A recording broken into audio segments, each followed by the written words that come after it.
Okay guys, my name's Erica and I'm doing a persuasive speech to advocate for anti-smoking.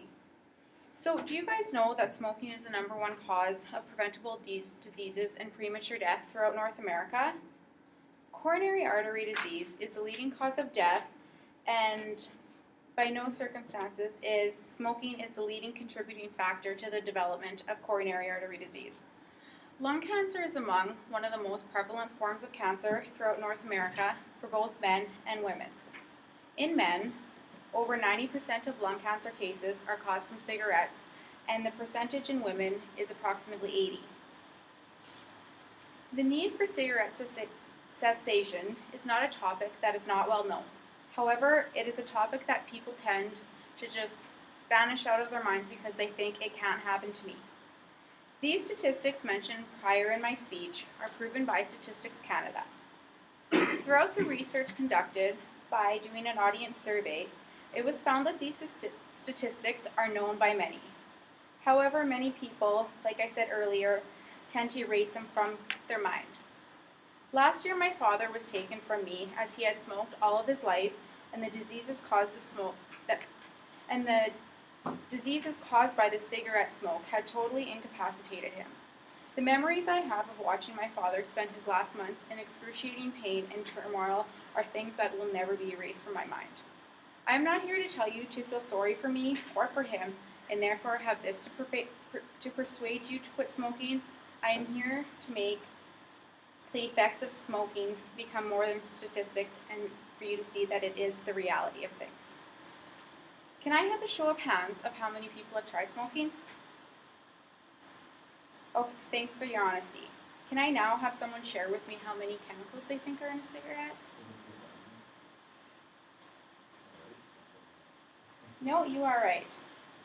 A cigarette contains 600 possible ingredients when the cigarette is unlit. However, when the cigarette is lit, the smoke that is given off contains over 4,000 chemicals. Within these 4,000 chemicals are 40 chemicals that are known to be carcinogens, which is just another word for cancer-causing agents. Cancer is the leading cause of death in North America, and cancer is one of the first diseases that can be directly linked to smoking. In comparison to non-smokers, individuals who smoke have a greater risk of lung cancer. Men have a 23 percentile and women hold a 13 percentile higher of a chance than the average non-smoker for developing lung cancer. The Canadian Cancer Society also identifies lung cancer to be among one of the most aggressive forms of cancer.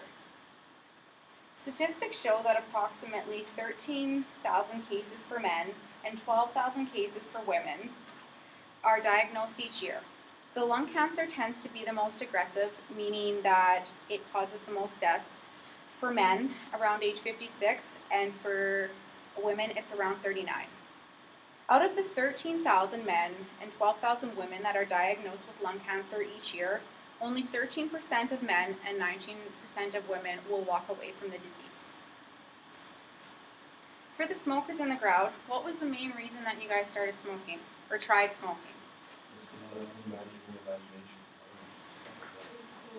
The cool thing to do? Okay, kidshealth.org 2010 indicates, as you had noted, that peer pressure has a major influence on more so the teens than the older people, their choice to start smoking cigarettes.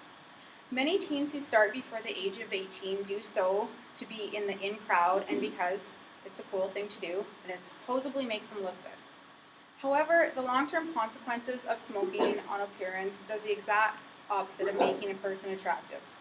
The Journal of Cutaneous Medicine and Surgery 2012 lists a number of negative dermatological effects, such as the following: premature wrinkling and aging, squamous cell carcinoma, which is another word for cancer, psoriasis, and hair loss. According to the Chief Medical Officer of the United Kingdom, smokers on average look 10 to 20 years older than the non-smoker. I have a question for you today.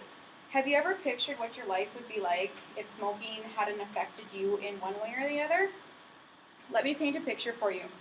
Last year, 180,000 families would have been able to enjoy the presence of their loved one with them today. Unfortunately, this is so far from the reality. Instead of being graced with their presence, they are haunted by the memories of their loved ones struggling for each and every last breath. And the $30.9 billion that the government spends on treating cancer and smoking related diseases could be used for research on cancers that that aren't preventable. On a lighter note, for an average smoker who spends about $10 a day, you could be joining a 2-week vacation at an all-inclusive resort in the Bahamas. There seems to be less emphasis regarding the positive consequences one gains from quitting. The U.S. Department of Health and Human Services have some valuable research that show that the body can rejuvenate after the effects of smoking have already taken place. The effects of smoking can be seen within as little as 20 minutes, and that's due to the carbon monoxide levels decreasing already. Within 3 months, your lung improvement has increased by 10%, and as mentioned before, heart disease is very common in people who smoke, and within 5 years, their chance of developing coronary artery disease is equal to that of a non-smoker. So if people know the risks, why don't they quit? Well, 2 common excuses that I found are weight gain and losing self-control. But how about we look from reality? Would you rather have a temper and gain a few extra pounds, which is eventually and easily reversible, or lose so much weight because 1, you cannot eat, and 2, your body is already working so hard to destroy the cancer that is killing you? Now that you are aware of the life-changing benefits from refraining from cigarette temptation, I am asking you to join me in the fight against smoking, which is the largest public health concern. So with that said, I would like to ask you guys,